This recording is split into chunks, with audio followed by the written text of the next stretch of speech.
warahmatullahi wabarakatuh. Perkenalkan, kami dari Teater Cimanda. Di sini kami akan menampilkan teater yang berjudul Raden Senang Durhaka. Perkenalkan, nama saya Arisa Putra Tunjung sebagai Ranaka. Perkenalkan, nama saya Ina Suciawati sebagai ibu Raden Permana yaitu Suciawati. Perkenalkan, saya Siti Masnila sebagai istri Raden Permana yaitu Putri Sindawati. Perkenalkan, nama saya Wulandari sebagai Narati. Perkenalkan, nama saya Dimas Sidoaryadi sebagai Ahmad. Perkenalkan, nama saya Abdullah Muhammad Yusuf sebagai Raden Permana. Perkenalkan, nama saya Rahmat Karisi sebagai Junaidi Saudara Kaya. Dahulu kala di sebuah tempat bernama Desa Siliwangi, Kota Kambang, Kalimantan Barat, hiduplah seorang janda tua bersama seorang anak laki-laki. Janda tua tersebut bernama Suciawati dan anak laki-lakinya yang bernama Raden Permana, yang telah lama menjalani kehidupan sebagai anak yatim sejak ia masih kecil. Suci dan Raden telah lama menjalani kehidupan yang serba kekurangan dalam jatan kemiskinan. Hingga suatu ketika terbesit di dalam hati Raden untuk merubah nasib dirinya dan ibunya menjadi lebih baik. Waktu berlalu dan kini Raden telah beranjak dewasa. Keinginan untuk keluar dari jatan kemiskinan semakin kuat di dalam hati Raden. Hingga suatu ketika datang sebuah cerita dari sahabat Raden yang bernama Ahmad. Dia mengabarkan bahwa akan datang kapal besar yang akan berlabuh di pantai.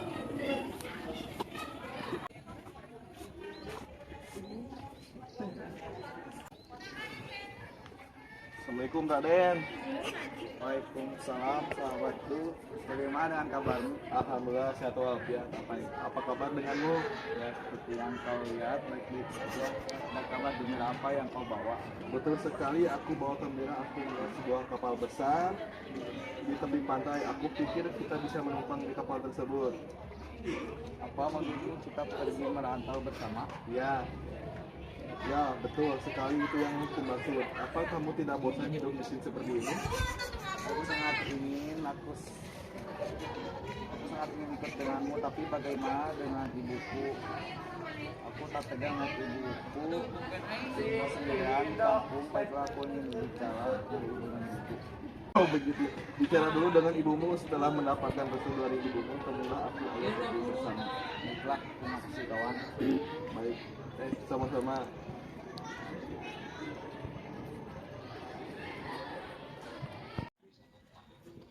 Raden pun bergegas pulang ke rumahnya untuk menemui ibunya dengan maksud meminta restu kepergiannya untuk merantau. Setibanya di rumah,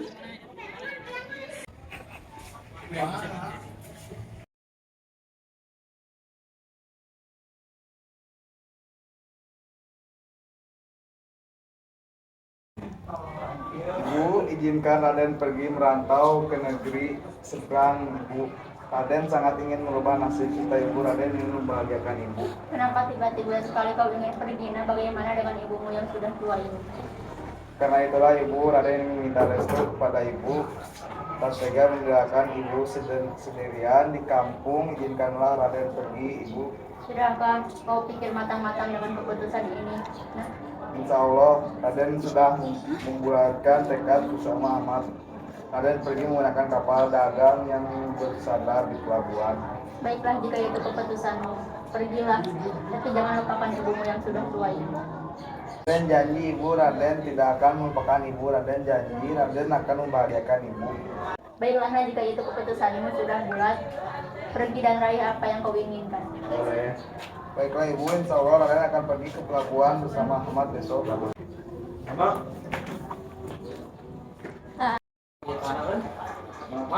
keesokan harinya Raden Permana dan Ahmad pergi menuju negeri seberang dengan menumpang kapal besar bermuatan barang dagangan. Ibu Raden hanya bisa pasrah merelakan kepergian putranya tersebut. Perjalanan Raden dan Ahmad pun berakhir dan mereka sampai di tempat tujuan perantauan mereka. Setibanya di tanah rantau, mereka beristirahat sejenak di sebuah warung makan.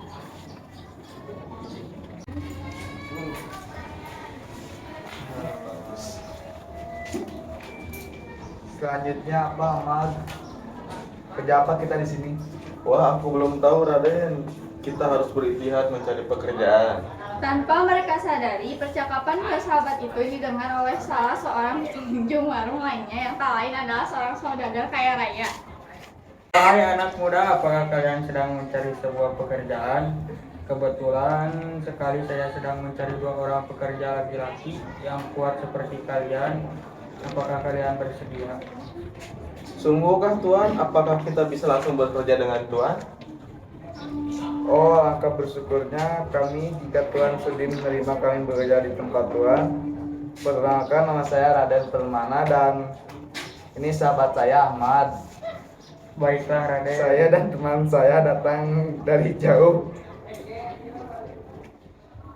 Baiklah Raden, Ahmad, kalian ikut aku sekarang. Dan sekarang kalian istirahat dulu di rumah aku.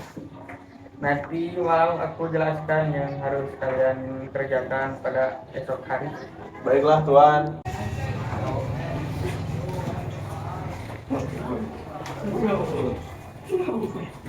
Akhirnya Raden dan Ahmad ikut serta bersama dengan saudagar kaya raya tersebut. Mereka tinggal di salah satu rumah kecil di kediaman saudagar. Keesokan harinya, mereka berdua mulai bekerja. Waktu berlalu, Raden dan Ahmad telah lama bekerja dengan saudagar. Tanpa mereka sadari, saudagar telah lama memperhatikan segala gerak-gerik serta aktivitas mereka hingga saudagar menyadari bahwa Raden lebih cekatan, ulet, rajin, dan cerdas dalam bekerja jika dibandingkan dengan Ahmad. Karena beberapa alasan dan pertimbangan, akhirnya saudagar tak lagi memperkerjakan Ahmad. Akhirnya Ahmad pun pulang ke kampung halamannya. Suatu ketika datanglah putri saudagar ke tempat Raden bekerja. Ia bermaksud untuk meninjau bisnis milik ayahandanya yang suatu saat nanti akan menjadi miliknya. Setelah beberapa hari melakukan peninjauan terhadap bisnis perdagangan ayahnya, putri tersebut diam-diam memperhatikan salah satu karyawan ayahnya yang memiliki etos kerja yang lainnya. Lama-lamaan pun ia tertarik pada karyawan tersebut yang tak lain adalah Raden Permana. Ayahanda, siapakah anak lelaki itu? Nampaknya dia memiliki etos kerja yang baik dibandingkan dengan yang lain.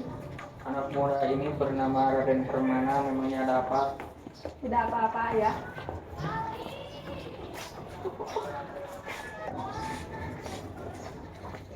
Semenjak hari itu, putri saudagar semakin tertarik kepada pemuda bernama Raden Permana. Ia diam-diam selalu memperhatikannya. Tahun demi tahun pun berlalu. Raden Permana dipercaya oleh saudagar untuk memegang salah satu cabang usahanya. Selama cabang usaha itu dikelola oleh Raden, usaha saudagar semakin berkembang pesat. Karena kesuksesannya, putri pun semakin jatuh hati pada Raden. Hingga akhirnya Raden pun dinikahkan oleh saudagar dengan putri kesayangannya. Beberapa bulan setelah hari pernikahan mereka, sang putri pun meminta suaminya untuk pergi bertamasya. Akhirnya mereka berdua pergi ke suatu tempat bernama Desa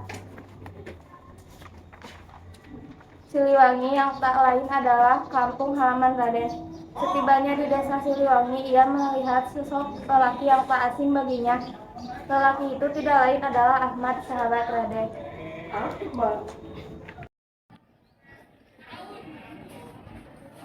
Ahmad, kaukah itu? Loh Raden, apakah kau benar Raden? Kau sudah sukses ya? Ya, seperti yang kau lihat, sini aku telah menikmati hasil jerih payahku. Lihat wanita di sampingku, dia adalah putri saudagar yang kini menjadi istri cantik kita. Ya, sekarang kau sudah sukses yang hebat, aku bangga padamu. Baiklah, aku pergi jalan-jalan sama istriku yang cantik ini.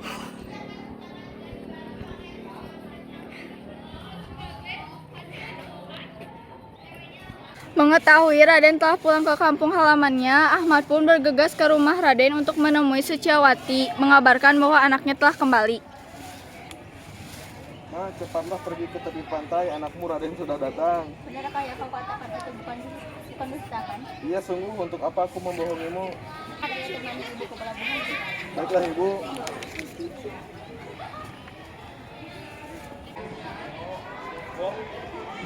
Suciawati bergegas ke tepian pantai berharap Raden masih ada di sana dan belum beranjak kemana-mana.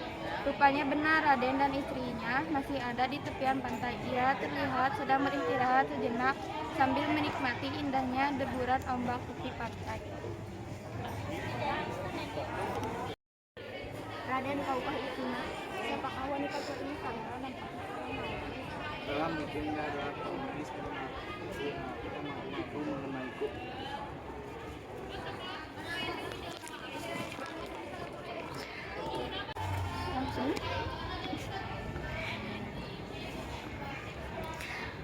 Melihat ibunya yang datang dari kejauhan berlari menghampiri dengan pakaian yang jompang-jamping, Raden pun merasa malu terlebih terhadap istrinya. Ia pun pergi meninggalkan Raden dan istrinya Suciawati tersungkur ke tanah sambil melihat ke atas. Ya Tuhan, apa yang terjadi pada putraku Raden? Kenapa ia berubah setelah sekian lama? Jika ia memang bukan putraku, maka maafkanlah ia. Tapi jika ia memang benar putra kandungku, maka hukumlah dia. Amin. Tiba-tiba terdengar gemuruh di lautan di tepi pantai, di mana Raden dan istrinya berada. Kilat menyambar-nyambar, badai semakin kuat dan kapal besar pun ikut terguling. Kenapa badai tiba-tiba datang? Ini sangat aneh. Itu kok baik-baik saja. Anda sebenarnya ada apa ini? Sungguh aku tidak tahu, Dinda. Mungkin alam marah pada kita. Seketika kilat dengan kekuatan yang luar biasa menyambar. Tiba-tiba ia berubah menjadi batu. Ia berteriak sekencang-kencangnya sebelum dirinya menjadi sebuah batu yang tersungkur seperti bersujud.